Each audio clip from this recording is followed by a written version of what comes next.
Well, welcome back to week two of the Gospels in their context. Thanks for coming back if you were here last week, and if you weren't with us but you managed to catch up online, I hope you did do that. The video is on our YouTube channel and you can see what we spoke about last week. I'll be referring to it a little bit, but this session should work on its own as well, even if you missed it. And so hopefully you'll enjoy this nonetheless.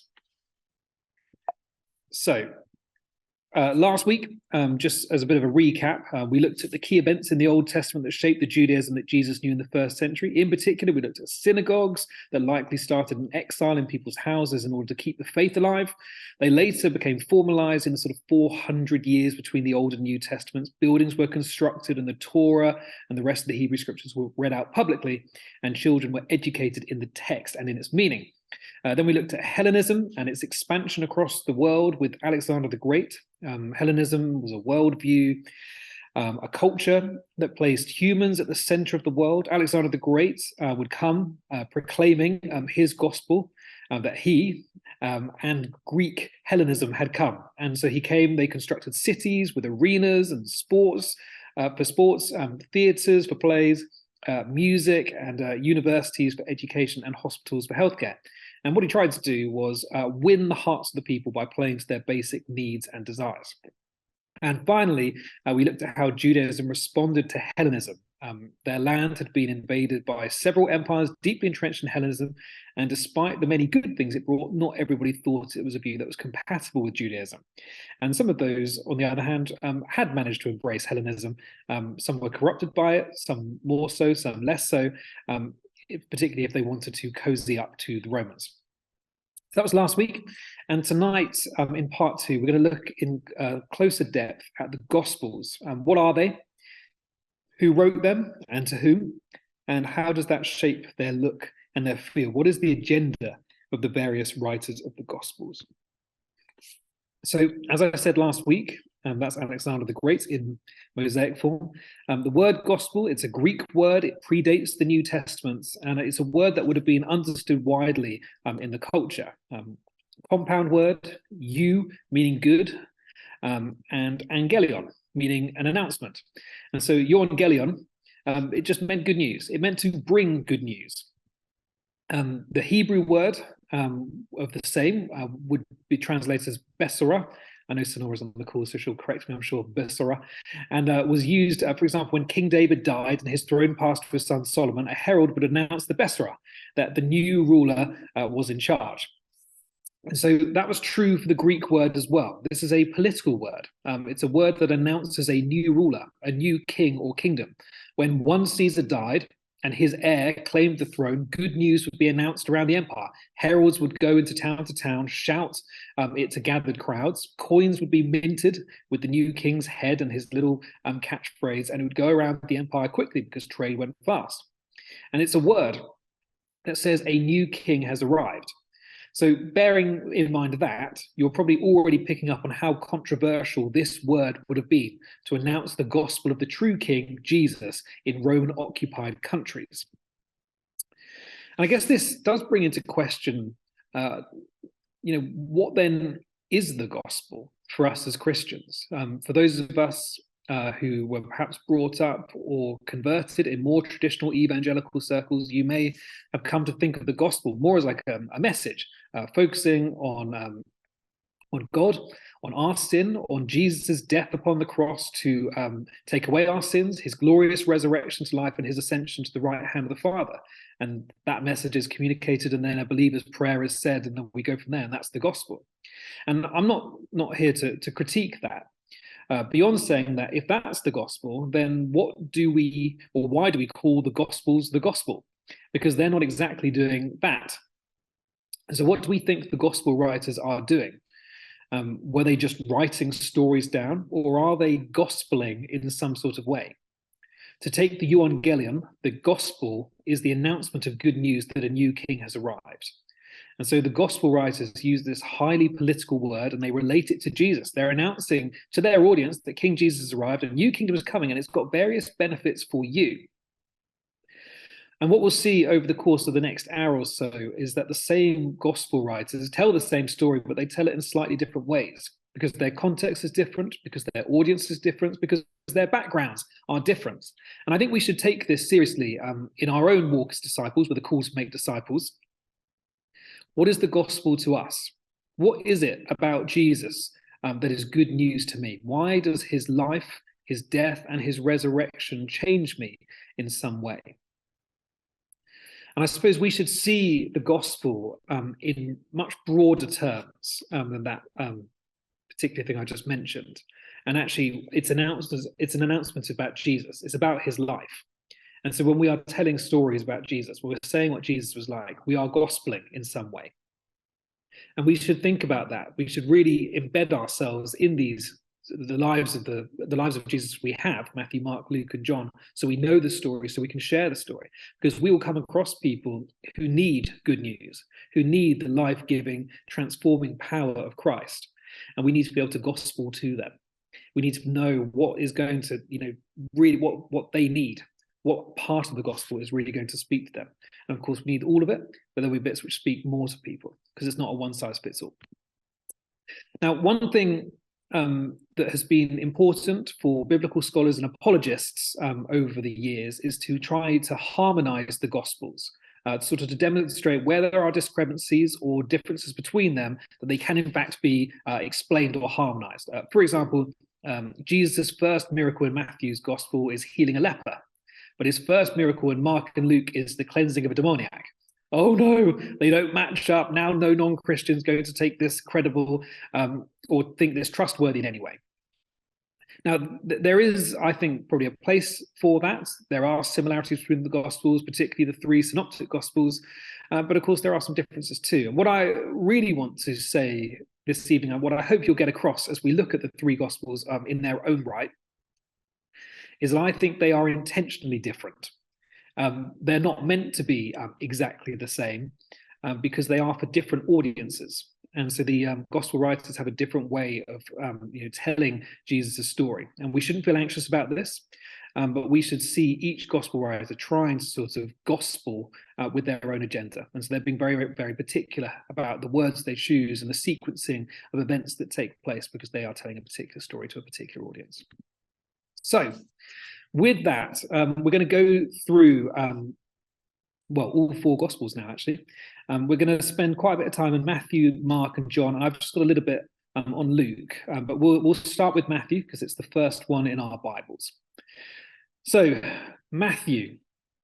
There's some scholarly debates about who wrote all of the different Gospels in the New Testament, but I'm not really going to get into that. The church tradition has been consistent, and I have no reason to sort of question church tradition or deviate from that. And so, for all intents and purposes, Matthew wrote Matthew, the Apostle Matthew, one of the 12. Now, we think it was written in the 70s or 80s AD, around the time that the temple in Jerusalem was destroyed by the Romans, as Jesus warned would happen. Jesus' warning is there also in earlier Gospels like Mark, but you'll see Jesus' relationship with the temple as a theme throughout. And this is a gospel that is written to a Jewish audience. Matthew writes linking Jesus to key figures in Israel's history. The structure is familiar with Hebrew scriptures. Just let me give you an example. So Matthew tries to show his audience that Jesus is the second fulfilled Moses. So we ran through the story of the Old Testament last week, so I'm not going to go into that now, but Moses was a key figure to the people of God. He was their liberator, he was their leader, and he was the one who mediated a covenant relationship between them and God. And so Matthew links Jesus with Moses' story. Let me show you how he does that. So Exodus, it begins with Pharaoh, the king of Egypt, feeling threatened by multiplying Israelites and orders the death of all Hebrew boys. When Moses is born, his mother places him in a basket, puts him in the river, and he ends up being taken in the Egyptian royal household. He becomes the Prince of Egypt, as the film is. In Matthew chapter 2, Jesus' life also begins under very dangerous circumstances. He's born, and the Magi come looking for the newborn king of the Jews, only to discover there's already a king of the Jews, and his name is Herod. And so Mary and Joseph, they escape to Egypt, avoiding Herod's order to kill all boys under the age of 2. And so Matthew 2 ends with the simple phrase, "Out of Egypt I called my son," which is actually a quote from the prophet Hosea. Then, as the Exodus story goes, Israel, led by Moses, leave Egypt, passing through the Red Sea. And in Matthew's gospel, Jesus begins his ministry as he passes through the waters of baptism. Israel then spends 40 years wandering in the wilderness, and Jesus is driven by the Spirit into the wilderness for 40 days and 40 nights. First day in the desert, and the people start to get hungry. They've burnt a lot of calories running away across the Red Sea, and so God fed thousands by providing manna, literally bread from heaven. Just like Jesus, who provided bread from heaven when he fed the 5,000 with just a few loaves of bread. Then in Exodus 19, the people arrived at Mount Sinai, and Moses ascended the mountain and received the law, a gift so the people could know God's blessing. And in Matthew chapter 5, Jesus ascends a mountain to bring a new teaching, the Sermon on the Mount, all of which is pushing the listener, if they know their Judaism, and if they know their text, which we know they already did from last week, they would have to ask themselves the question, is Jesus the long-awaited Messiah who we have been praying for, who we've been longing for? Is Jesus the one who's going to liberate us and to lead us? And so already, if you're Jewish, this gospel is ringing some bells for you. It's trying to grab your attention. But obviously, there's more going on than just that. Matthew wants his audience to know who Jesus is. Obviously, he wants them to know the good news, but what particularly about the good news does he want them to know? What sort of Jewish Messiah is Jesus? So we get a bit of an insight right at the very start of the gospel, because Matthew begins his gospel with a genealogy, but it's quite possibly the worst genealogy in the entire Bible. Now, there's several genealogies in Genesis for Noah and for Abraham. Typically, genealogies only included paternal lineage, and so they'd only include matriarchal references if it was entirely necessary. Now, we see in Abraham's genealogy, because Sarah is included, we actually do have a woman in one of our earlier genealogies, but she's included in order to let the reader know that she was barren, which is obviously a really strange, obviously strange inclusion on the face of things, because lineages and genealogies only tend to work when there is continued childbearing. So it's a bit of a weird thing to mention. So it's being pointed out on purpose by the writer. This inclusion is to highlight the miraculous ability to conceive at great age. In Jesus' genealogy, we also have several other women who pop up. So verse 3, Judah, the father of Perez and Zerah, whose mother was Tamar. Why do we need to know his mother's name when we already have his dad's in the same sentence? We just don't need that. So a genealogy is there to prove heritage. It's to demonstrate a link to the past of people who you are connected to. So why on earth include Tamar when you've already got Perez? You don't need it. Now, you probably know the story from Genesis 38. Tamar wanted to be part of Judah's family and deceived Judah by covering her face so he didn't recognize her, and by allowing him to procure her services as a prostitute. And then she then gave birth to Perez. Sorry, I meant Judah earlier. So not exactly a high point in anybody's story. It's not a high point in the biblical narrative at all in this family tree. This is a story of incest and prostitution. Not a great moment. Verse 5, Salmon, the father of Boaz, whose mother was Rahab. Again, do you need to include Rahab when Salmon is in the sentence? Not really. Who was Rahab? Well, Rahab was a Canaanite. I mean, this is not going to help advance the claim of Jewish pedigree in Jesus' family, that he's like pure-blooded all the way back to David and to Moses and to Abraham. No, we've got a Canaanite right in the middle of this one, an outsider muddying the bloodline. Boaz, the father of Obed, the mother whose mother was Ruth. Ruth, what do we know about Ruth? Well, Ruth was a Moabite. So the Moabites and the Ammonites, they opposed the Israelite invasion of Canaan. And as a consequence, they were excluded from the congregation, the people, for 10 generations. Did we need that? So what we have to assume here is that Matthew's doing this on purpose. He is intentionally including outsiders and highlighting the women we would usually want to push away and avoid and not think about from our family trees. And what he's saying is, these stories are all part of God's story. And so for Matthew, his agenda is towards the outsider.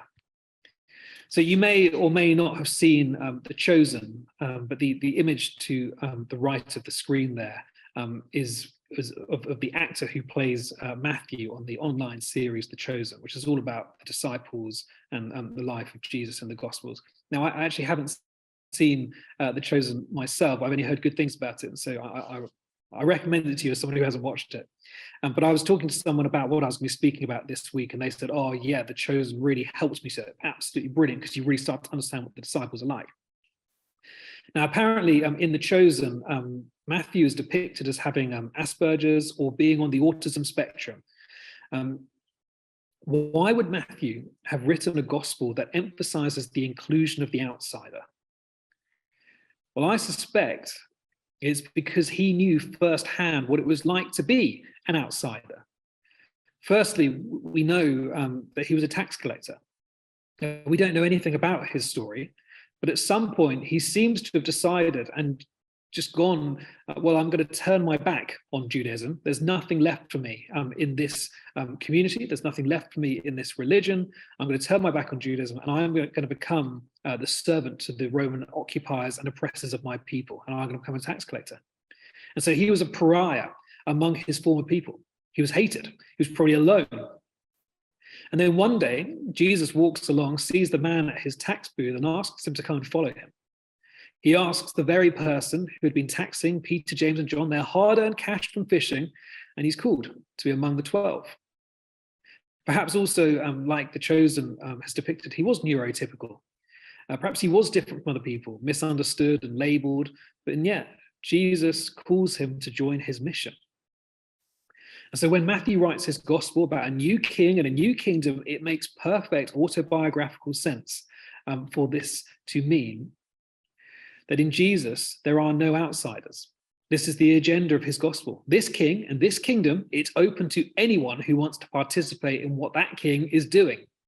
And in Matthew's gospel, we find all sorts of people who shouldn't belonging, and all sorts of people who shouldn't have faith. Jesus says, I've never come across faith like this before, as we see in the life of the centurion in Matthew chapter 8. And then when he goes into a village where they're all trying to be obedient to their scriptures, Jesus is going to say, that's not the kind of obedience that I'm looking for. They do not have the faith for me to do miracles. It's all backwards. Those who are supposed to have it don't, and those who shouldn't have it do. And this is Matthew's agenda with every story in the gospel. It's a new king, a new kingdom, and this kingdom means that there are no outsiders. And so when you realize who he was writing to this agenda, it begins to make sense. He's a Jew, and he's writing to Jews. He's writing to religious people who think they've got it all figured out. And he's saying, you are going to miss the thing that God is doing. It's a seriously confrontational text. Matthew is saying God's kingdom is different from how you think it is. I know that because that was true for me. And so Matthew continues to be relevant to us because how many of us need to hear this message? Do you think you've got it? Do you think you actually understand it? You're one of the chosen ones. It's going to be okay. But then are you perhaps missing what God is doing? Or do you feel like you're out and you could never be welcomed in, that you couldn't possibly be part of this kingdom that Jesus is bringing? Well, Matthew would say, oh, do you know what? I've got good news for you. I'm here to announce to you that you are in. Actually, before I go on, I mentioned earlier, this is a bit off script, I mentioned earlier about the connections with the temple and how this a particular gospel was written close to the destruction of the temple. And one of the other threads that we see throughout the Matthew narrative is Jesus doing all of the temple-y things. So before, the temple would be the place that you went for forgiveness. It was the place where you would go for healing. It'd be the place to be reconciled with God, and so on. And what we find is religious people coming up to Jesus going, hang on, how come you're healing people? By whose authority are you doing these things and making these signs? Jesus in Matthew's gospel is doing all sorts of temporary things. He's healing the sick. He's forgiving those who have sinned. And he's basically saying, I am the new temple.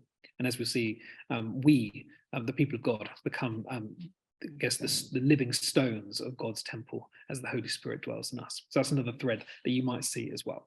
So that's Matthew. Let's move on to look at Mark. So Mark's gospel was written by John Mark, a disciple we see in the book of Acts and mentioned in several letters. And this is the earliest gospel we have. Most scholars agree that there was probably earliest source material that we call Q, and that Mark and probably Matthew and Luke all drew from Q. Mark was also a Jewish author. He was writing to a Roman audience, so not just writing to a Hellenistic audience or just a Greco-Roman audience in some other part of the empire. He is writing from the church in Rome. Several early church fathers say that he was writing to Rome during the persecution by Emperor Nero. It's the shortest of the Gospels. And while some argue this is because it came first and then the others used it as a base to sort of add their stories, I think there's another answer to why Mark might be the shortest, and I think it's to do with who Mark is writing to. So Mark is not just short, but it's written at a really fast pace as well. So Mark loves to say, immediately after that, this happened. Immediately after that, this occurred. So I think we need to think about the Romans as being like they're Westerners, as opposed to the church in Jerusalem, which would be more Easterners.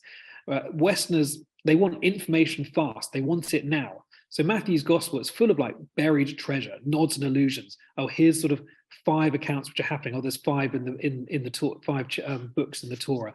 Oh, all these things sort of look just like the Exodus story. But I'm not going to tell you, but they're sort of similar. And you can find it. You can dig for it if you want to find it, or you could discuss it with other people. It's like buried treasure, nods and allusions. Westerners don't want that. They want the information and it's on their plate in front of them. And arguably, Mark also plays up to the 4 pillars of Hellenism in his gospel. This is what we looked at last week. And so we looked at entertainment, education, athletics, and healthcare. And so, 1 minute in Mark's gospel, Jesus is this amazing healer. And then in the next minute, he's the master teacher. And then the next minute, the crowds are amazed and astonished. In other words, they're entertained. And then when you compare him with anyone else, he's smarter. He's the smartest teacher, smarter than any teacher of the law. He's more powerful than any demon. He wins. He comes first place in any competition. The one difference being the crucifixion. So we have a bit of historical information about how kings are coronated or emperors are coronated in the Roman Empire. Different bits from different emperors throughout the ages. The most complete one is actually Emperor Nero. So the coronation of Nero Claudius Caesar Augustus Germanicus in AD 54 means that actually many of the first Christians may well have been witnesses to this coronation that took place in Rome. And so they would have seen a coronation happen in the empire and see what it might have been like for one of the emperors and see some of its significance. And so there's been some study done on this, and whilst it may not be that every single aspect of what I'm about to say now is true for all emperors' coronations throughout the ages, there seems to be sort of 9 steps that took place as Nero was coronated. So Nero's coronation began at a military outpost outside Rome with the presence and support of the Praetorian Guard. It's kind of like an elite group of Roman citizen soldiers, and it became the emperor's personal unit. And they would go around other parts of the empire as well, but they were sort of like his key people. The emperor was then given a purple robe from Jupiter's statue and a laurel wreath. Sometimes that would be made of laurel leaves, and sometimes it would be made of gold, and it was placed upon his head. And then they'd begin to process. And so the Roman triumph began as Roman soldiers acclaimed Caesar as Lord and God. The people would be there at the sides of the roads hailing, shouting, "Hail Caesar." Now we have some monuments which depict Roman triumphs, often showing a sacrificial bull, depending on the emperor. So it can be different animals for different emperors, but it was a bull, we think, for Nero. And so the bull would be walking along this procession, and around its neck would be a garland. And then next to the bull, sometimes behind it, it could be an official. Some think it might be the emperor himself, carries the axe to kill the sacrificial animal a little bit later on. After making its way past Mars Altar, the procession continued up to Capitoline Hill and the Temple of Jupiter. So Capitoline, or Head Hill, was so named because of the myth that when the temple's foundation was laid, they were digging up and they found an intact human head. The myth goes that it's Romulus, one of the founders of Rome. And while he's there, he's offered wine mixed with myrrh, which he rejects to show his preeminence. Basically, I don't need anything. I don't need the fine wine mixed with this really expensive, extravagant spice, myrrh. I don't need that because I don't need anything. Then the bull is killed and Caesar pronounces death or life over prisoners. So basically, as he's there, there's loads of prisoners. He just walks past, goes, yes, you live. Yes, you live. No, you die. You die. Just to show his power over life and death. The emperor then ascends the temple. He's flanked by two officials, the high priest, so basically the most senior person within the pagan religion, and then his most senior military leader. And then Caesar is coronated, and he's declared Lord and God among all the people. Hail Caesar, hail Caesar, hail Caesar. And then finally, there's a sign. And what we have in sort of the history books is that an eclipse took place at his coronation. There's debate among historians about whether he got lucky or whether his astronomers knew that it was coming. Either way, you can imagine the sense of shock and awe this would have delivered to the people who were standing there. Now, as I've gone through those things, you're probably already picking up some of the obvious connections with the gospel of Jesus' crucifixion. And we can literally read through Mark chapter 15 and make connections with what happens in this sequence of events. So we'll do it now. So Caesar begins his coronation in the presence of the Praetorian Guard. If you've got your Bibles, you can open to chapter 15. But I'll read it here. The soldiers led Jesus away to the palace, that is, the Praetorium, and called together a whole company of soldiers. Caesar's then given a purple robe and a laurel wreath. Verse 17, they put a purple robe on him, then twisted together a crown of thorns and set it on him. Caesar's procession began as Roman soldiers acclaimed Caesar as Lord, and all the people of the city shouted, Hail Caesar. And they began to call out to him, Hail, King of the Jews. Again and again they struck him on the head with a staff and spit on him. Falling on their knees, they paid homage to him. Caesar processes with the instrument of death in front of the sacrifice. Verse 20, and when they had mocked him, they took off the purple robe and put his own clothes on him. They led him out to crucify him.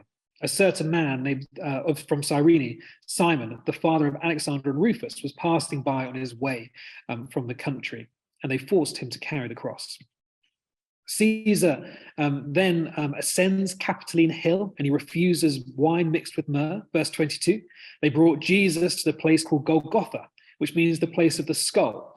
Then they offered him wine mixed with myrrh, but he did not take it. So just for a moment, Jesus was taken to Golgotha. It's the place in Jerusalem where the executions, especially the crucifixions, took place, and bodies were just left there hanging as an example of Rome's policy towards those who refused to submit to imperial authority.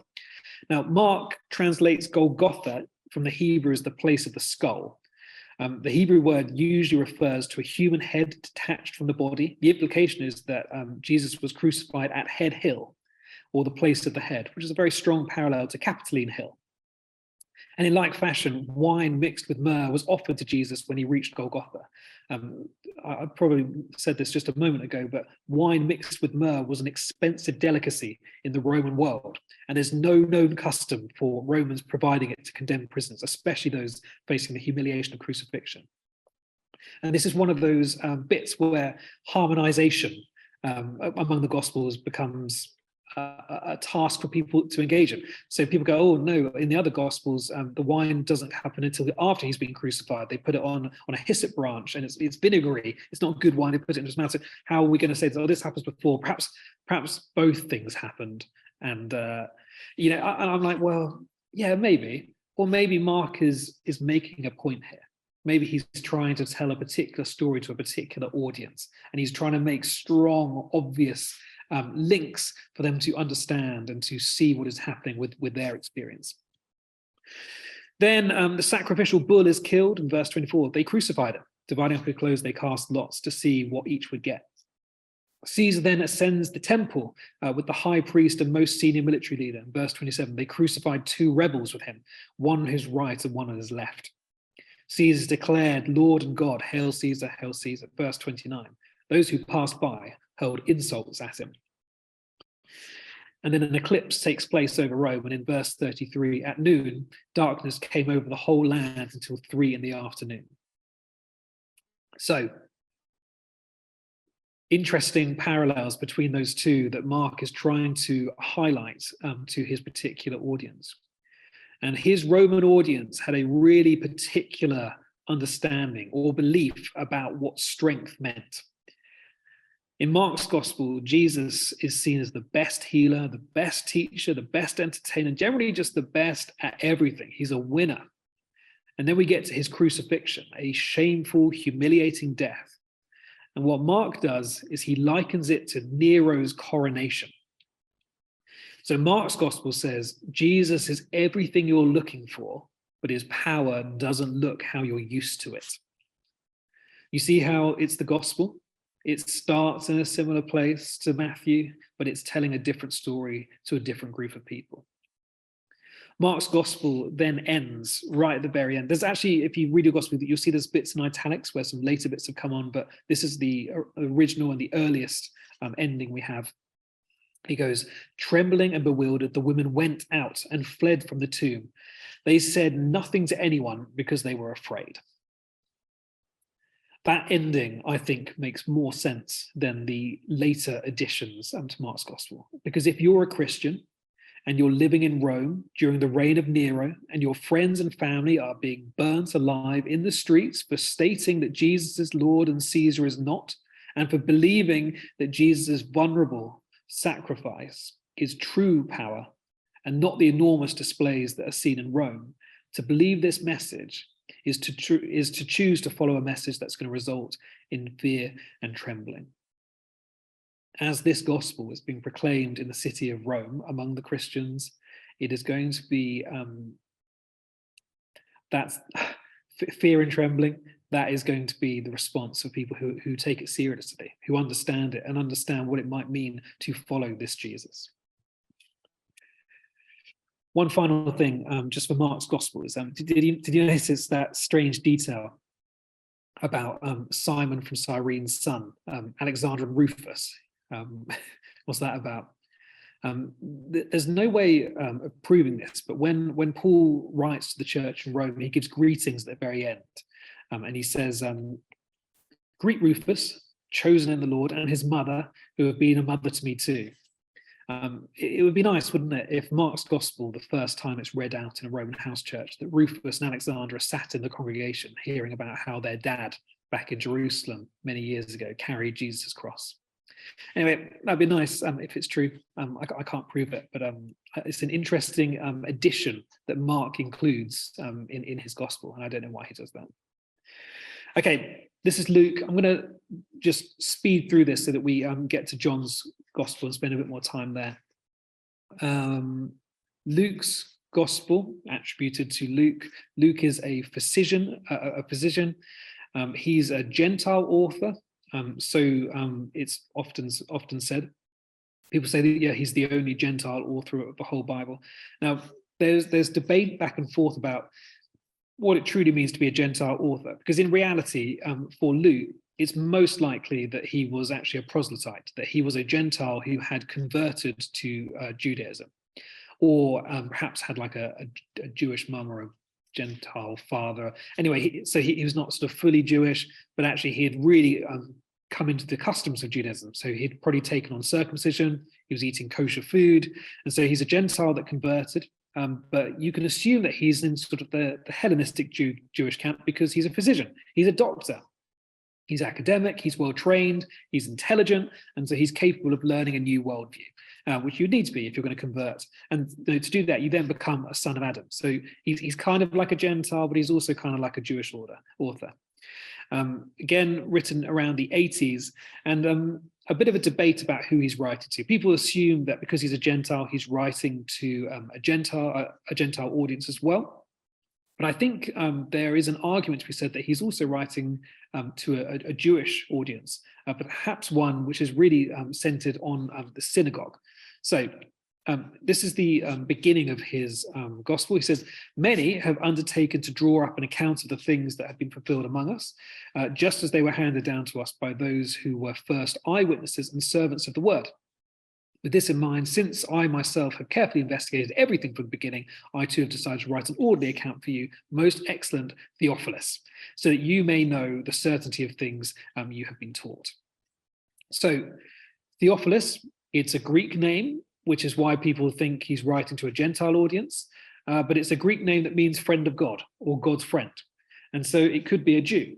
So it could be that Theophilus is a Herodian, but it could also mean that Theophilus isn't actually a person. Perhaps, friend of God or God's friend could just mean the church. It seems quite unlikely that Luke went to great lengths to write his combined book, Luke Acts, just for one person. So I think there's definitely a good argument for it's written for more people than that. Now, the only other thing to note from that, and I'm not going to say too much because I don't know enough about it, is basically that people say that Luke was written as like an orderly account. So he comes in much later. It's a later written gospel than Matthew and Luke, Matthew and Mark, excuse me. And what he's trying to do is get a really chronological, orderly account compared to the others. That sort of falls down when you start reading it and go, it probably isn't that chronological. That event doesn't make sense to be in that particular place. So it doesn't sort of harmonize nicely with the other two. And so there's a bit of a niche debate, really, about whether he writes an orderly account or whether he writes an ordered account. In other words, a sequenced account. And the argument goes, and it's quite interesting if you think that Luke was written for a community based around a synagogue, because as I mentioned earlier and last week, the synagogue would have weekly readings of the Torah and for the rest of the scriptures. And so a synagogue community would read the entire Torah every year, just reading segments throughout the Sabbath, and would read the rest of the Old Testament Hebrew scriptures across 3 years. So it's like a liturgy. It's like a litany of scriptures to be read over a period, so the community goes on a journey with it. And this particular journey, there is an argument that Luke's gospel goes along this particular Torah reading.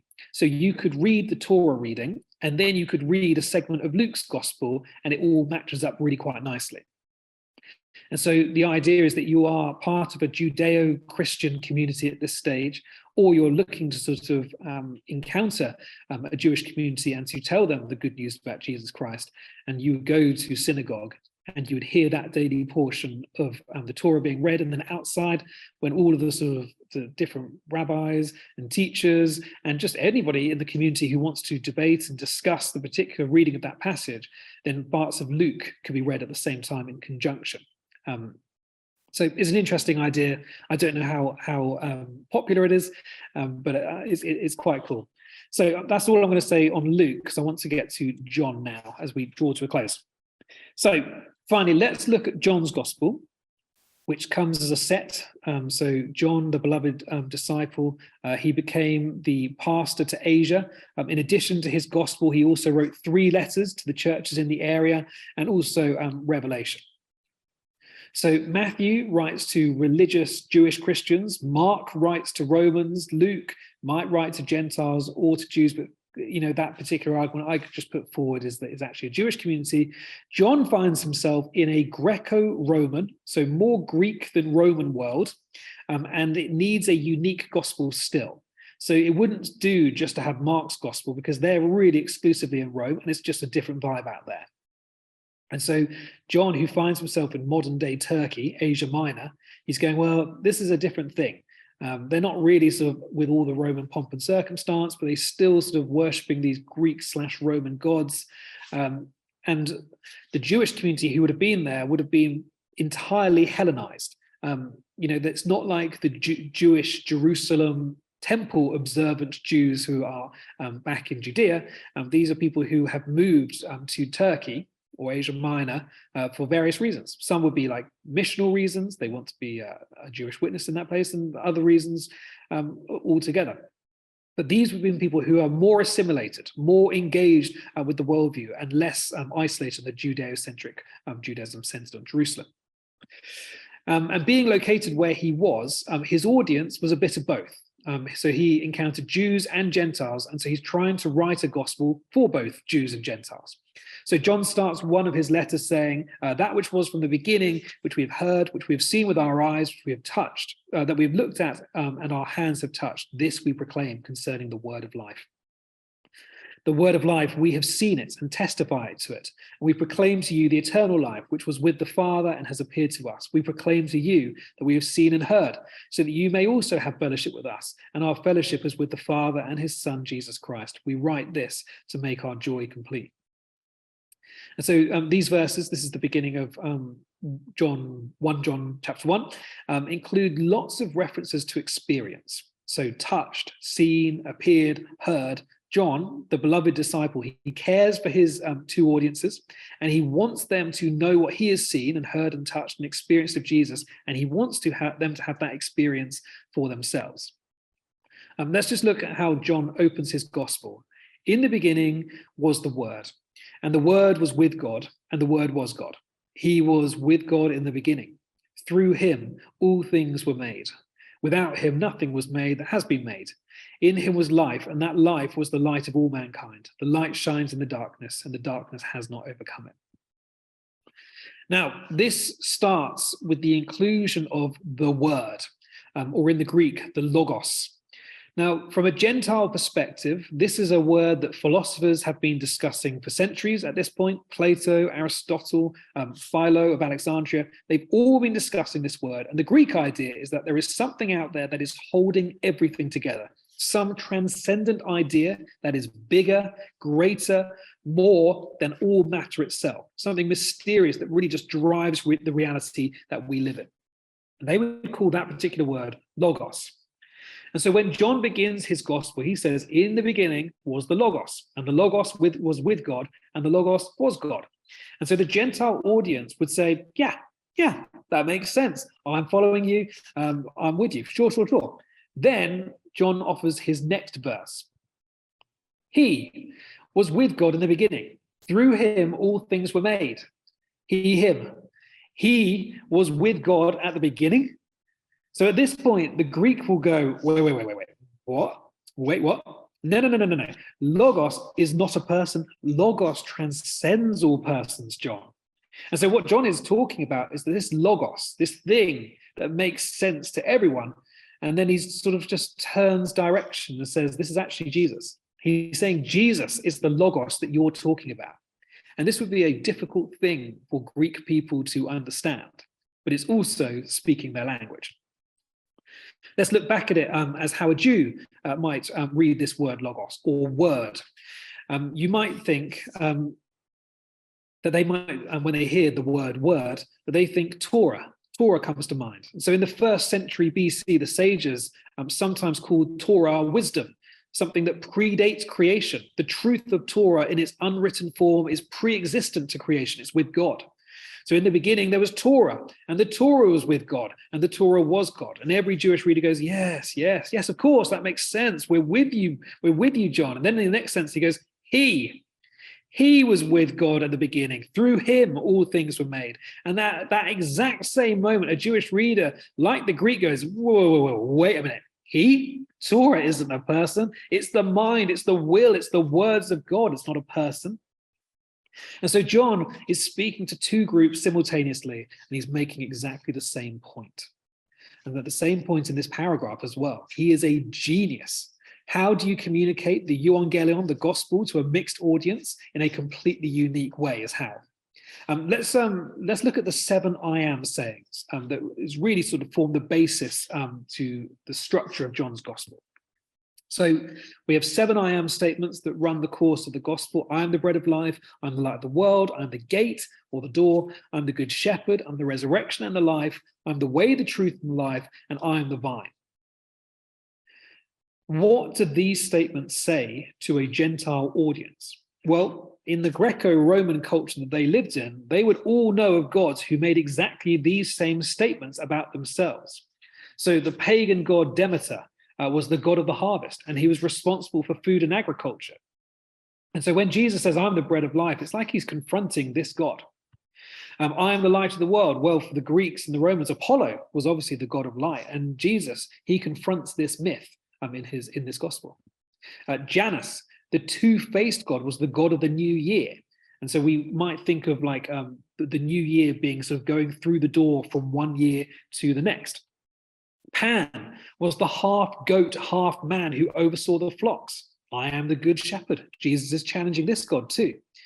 I am the resurrection and the life. And that might make the Greeks or the Hellenized Jews who lived and knew their culture well, that reminds them of Asclepius, the son of Apollo, who learned to heal from the centaurs in Greek mythology and resurrected a ruler's son.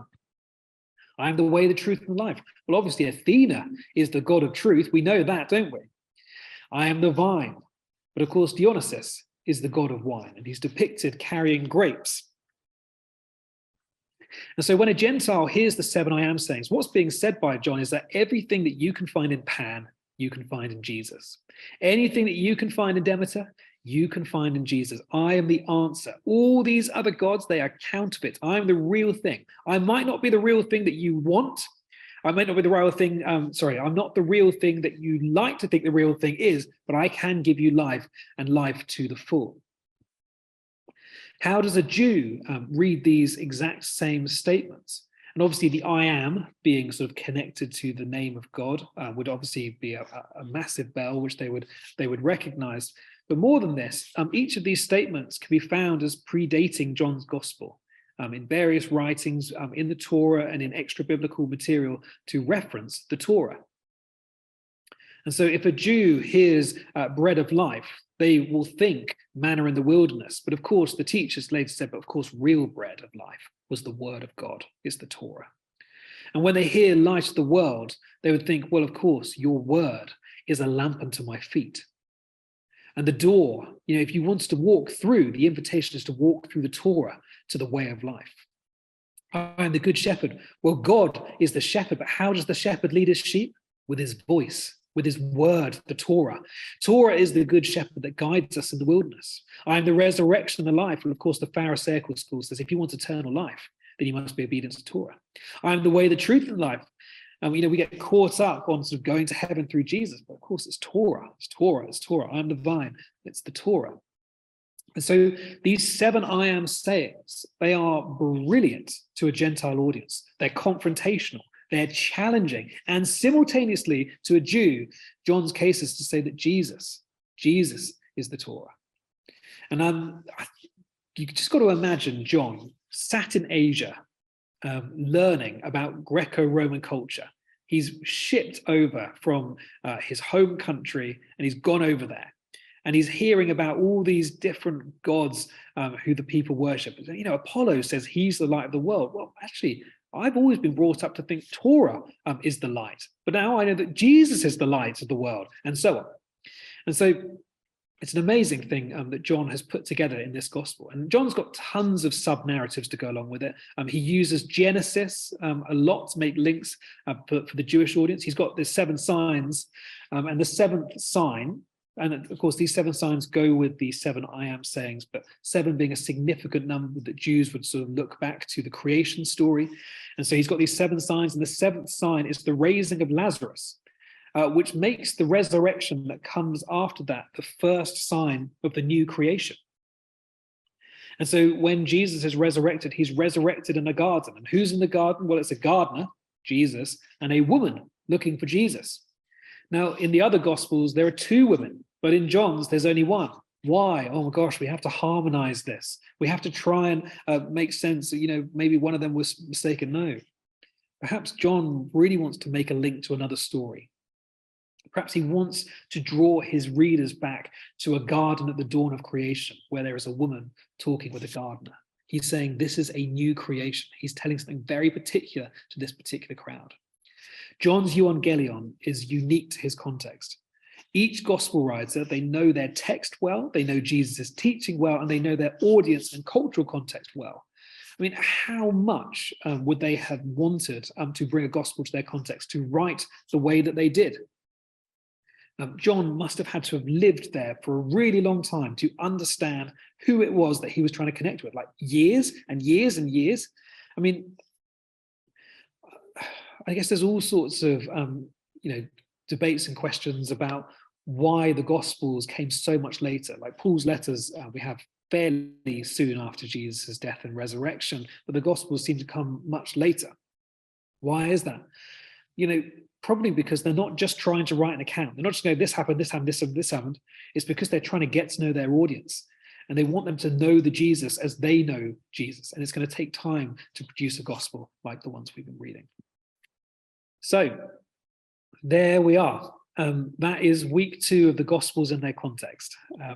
I hope you now see the Gospels and their writers in a new way. I hope that when you go back and read them, you'll be picking up sorts of subtleties and nuance that each writer's trying to connect. And I hope also that you can see that we need to know our text too as well. We need to know Jesus and his teaching well, and we need to know our culture well so that we can be people who gospel and proclaim good news to those around us. Thank you very much for coming.